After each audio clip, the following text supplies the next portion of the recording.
நான் செய்யறதுக்கு தேவையான பொருட்கள்: மைதா மாவு 350 கிராம் எடுத்திருக்கேன், தண்ணி, பவுடர் சுகர், கர்டு 2 டீஸ்பூன் எடுத்திருக்கேன், ஆயில், சால்ட். இப்போ நான் வந்து ஸ்வீட்டா சாப்பிடுவேன், அதாவது ஸ்வீட் எடுத்திருக்கேன். உங்களுக்கு வந்து ஸ்வீட் பிடிக்காது அப்படின்னா நீங்க வந்து சால்ட் போட்டு பண்ணிக்கலாம். இப்போ நம்ம வந்து பண்ணலாம். நான் செய்யறதுக்கு மாவு வந்து பிசைய போறோம். தயிர் ஊத்திக்கோங்க, பவுடர் சுகர்,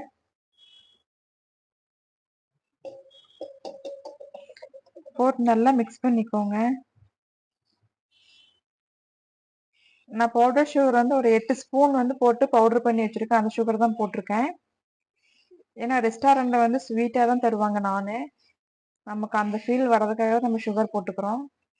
இப்போ நல்லா தயிர் சுகர்லாம் போட்டு நல்லா மாவோட மிக்ஸ் பண்ணியாச்சு. இப்போ வந்து தண்ணி வந்து கொஞ்சம் கொஞ்சமா ஊற்றி பிசைங்க.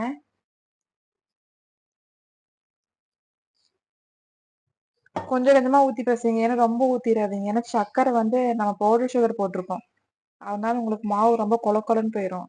சப்பாத்தி மாவு பதத்துக்கு பிசைஞ்சுக்கோங்க. இது நான் வந்து ஈவினிங் செய்யறதுக்கு நான் வந்து ஈவினிங் செய்வேன்.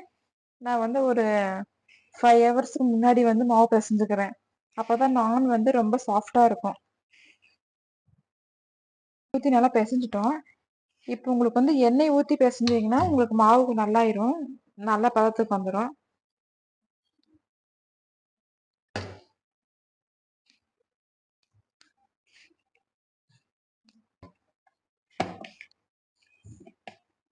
இங்க பாருங்க, நம்ம எண்ணெய் ஊற்றி நல்லா பிசைஞ்சாச்சு. நான் போடுற பதத்துக்கு வந்துருச்சு. இப்படி அழுத்தி பார்த்தீங்கன்னா உள்ள போகணும். போதுங்களா? அந்த மாதிரி நீங்களும் பிசையணும். இப்போ வந்து எண்ணெயை மேலே ஊற்றி ஃபுல்லாக மாவு ஃபுல்லாக அப்ளை பண்ணி வச்சுருங்க. ஒரு 5 ஹவர்ஸ் 6 ஹவர்ஸ் நல்லா ஊறுச்சுன்னா உங்களுக்கு மாவு எந்த அளவுக்கு ஊறுதோ அந்த அளவுக்கு நான் ரொம்ப ரொம்ப சாஃப்டாக வரும். கடையில் ரெஸ்டாரண்ட் வந்து ஈஸ்டில் ஆட் பண்ணுறாங்க. ஸோ நம்ம வந்து ஈஸ்டில் இல்லாத நம்ம வீட்டில் இருக்கிற பொருளை வச்சு நம்ம வந்து நான் செய்கிறோம்.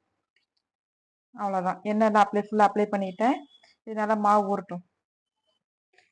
இங்கே பாருங்க, 5 மணி நேரம் நம்ம மாவு முன்னாடி பிசைஞ்சு வச்சுட்டோம். நல்லா ஊறிடுச்சு.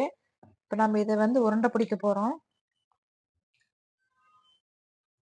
இப்படி மாவெல்லாம் வச்சு உருண்டை பிடிச்சி பால் எடுத்தீங்கன்னா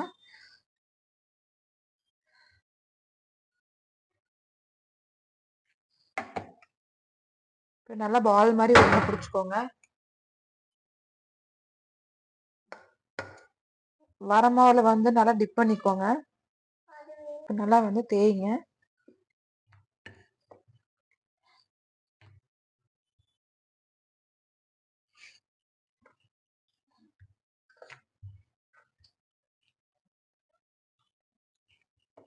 ரொம்ப நல்லா தேய்ச்சிக்கோங்க.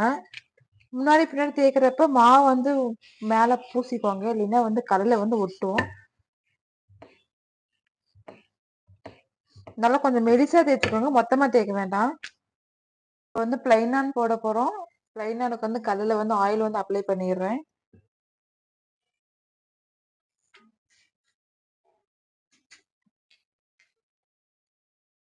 மேலேயும் ஆயில் அப்ளை பண்ணிக்கோங்க.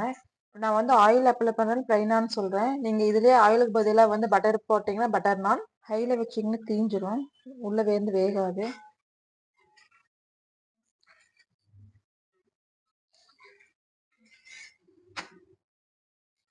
அவ்வளோதான். சுவையான ரெஸ்டாரண்ட் ஸ்டைல் நான் ரெடி ஆயிடுச்சு.